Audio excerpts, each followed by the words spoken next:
Good day, people. I, together with my partner, is excited to give you the latest chika in town here in Magandang Buhay. Moms, did you know that the husband of this famous singer-songwriter cheated on her? By the way, let's not just focus on the chica because today we have a lot of pretty girls and girls. They are friends from college and now they will spend their time with us. So let's welcome them. Okay, so now our guest today is a professional teacher and engineer. So let's welcome our guest, Miss Lucy Desena, Miss Nikki Nicole Makiling, and Engineer Nayef Evangelista. Hi, how are you? For a long time, you have become a professional teacher and engineer. Congratulations to everyone.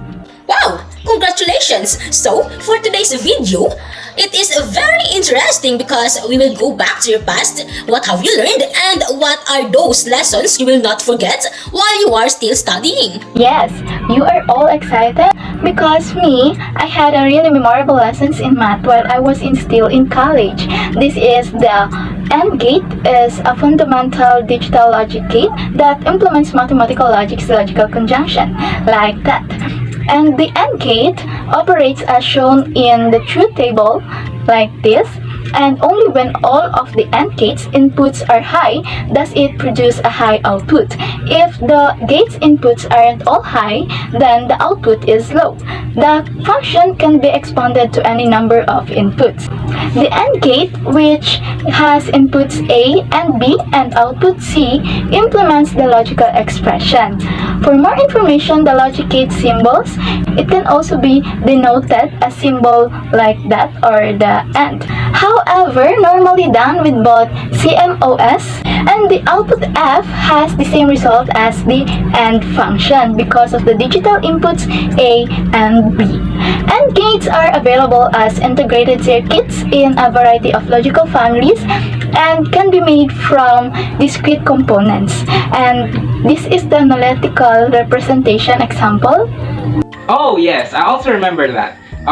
Because Honey was one of our friends back then, and we had an oral recitation that time, and then our professor asked about that question. Then her answer was different from the question. Oh, really? Well, speaking of Honey, she's one of our guests for today. We asked her about what she will never forget during her college life. Hi guys! Good morning! Here in the studio in Magandang Buhay. Well, please accept my apology that I was not with you right now because I have a lot of things that I need to finish today. Anyways, I can forget with my college life that when I gave the answers to my professors that didn't match on it. But anyway, the Magandang Buhay gave me the questions about the OR. So, I need to answer these questions. So, the OR gate is a circuit which gives a high input. If one or more of its inputs are high, a plus sign is used to indicate the OR operation. So we have the examples. The OR gate is a digital logic gate with two or more inputs and one output that performs logical disjunctions. The output of an OR gate is true when one or more of its inputs are true. So if all of an OR gate's inputs are false, then the output of the OR gate is false. So in other words, if the output to be 1, at least input 1 or 2 must be 1. So I think that's all. I need to go. I miss you so much, guys. See you soon. Yes, thank you, Honey Grace. To make you better prepared, we still have a guest who has also been a part of your college life. How are you guys? It's been a while. I'm so sorry I didn't go there with you because I am currently working here in Japan as an engineer, but Magandang Buhay gave me the question of what exactly I learned while I was still in college. Aside from talking to my classmate, I would also forget what we have taught in math. So that's all about a logical inverter, sometimes called a NOT gate, to differentiate it from other types of electronic inverter devices, and it has only one input. And it reverses the logic state, and if the input is 1, then the output is 0, and if the input is 0, then the output is 1.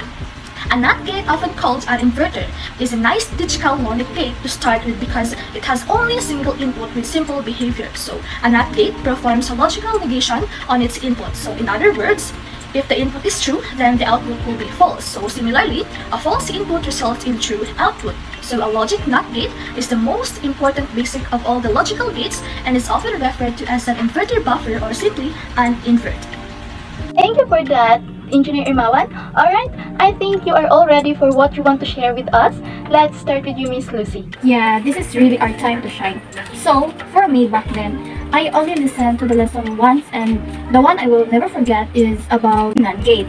A two-input NAND gate is a digital combination logic circuit that performs the logical inverse of AND gate, while an AND gate outputs a logical 1 only if both numbers are logic 1. A NAND gate output is a logical 0 for this combination of input. Also, NAND gates help detect if a single input to a digital system has gone low. For example, a simple security system consisting only of NAND gate could be used to monitor the status of sensors connected to the window and or doors. If a window or door is closed, the sensor sends a logical 1 signal to the security system. Yes, at least even if you only used to listen, you still learned something. How about you?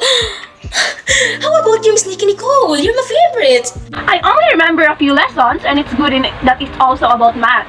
And this is about the NOR gate is a digital logic gate that implements logical NOR. It behaves according to the truth table to the right. A high output results if both the inputs to the gate are low. If one or both input is high, a low output results. NOR is the result of the negation of the OR operator. It can also in some senses be seen as the inverse of an AND gate. NOR is a functionally complete operation. NOR gates can be combined to generate any other logical function. It shares this property with the NAND gate. By contrast, the OR operator is monotonic, as it can only change low to high, but not vice versa. This is my example. So thank you for that, Miss Nikki. So now let's take a look at our only famous engineer, Engineer Naive Evangelista. So what do you want to share with us that you think will be a huge help for all of us? Oh, thank you, Miss Gemma. For me, almost every lesson has been a great help to us, especially math. It is very important and it really helpful to us. But if you really need only one thing to share with you guys that helps us, maybe it is about the XOR and XNOR gate. The XOR gate is used extensively in digital data processing circuits, and it is known as exclusive OR gate. The XOR gate has a high output only when an odd numbers of inputs are high. For the two input XOR gates, the output will be high when the set of input is either 0, 1, or 10. The logic symbol of the XOR gate is shown above. The output of an exclusive OR gate will be low for the set of input is either 0, 0, or 1, 1. Therefore, the gate can be used as a comparator where it gives high output in both the inputs are not equal. Basically, the exclusive NOR gate, also written as XNOR, the function is to achieved by combining standard gates together to form more complex gate functions. And an example of a two-input exclusive NOR gate is this.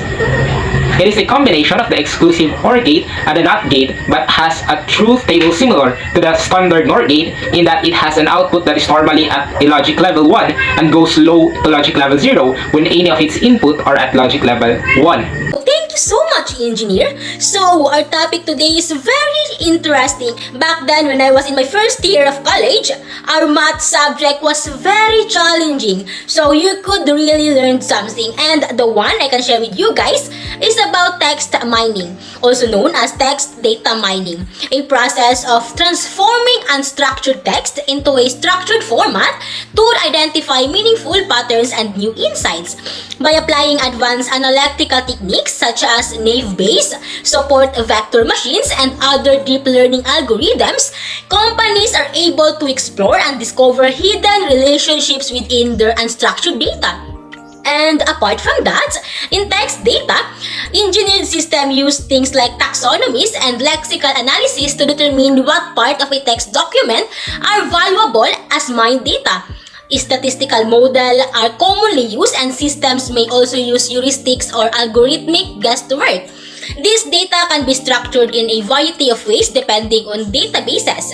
We have structured data, a data that has been standardized into a tabular structure with many rows and columns to make it easier to store or handle for analysis and machine learning algorithms. We have unstructured data, a data that does not have a set format, text from sources such as social media or product reviews. And the last, we have semi-structured data, a hybrid of structured and unstructured data types as the name implies. And I think that's it. Thank you everyone. Thank you for spending your time with us. So we need to take a break. So stay there and wait for a moment so that we can learn and enjoy here in Magandang Buhay!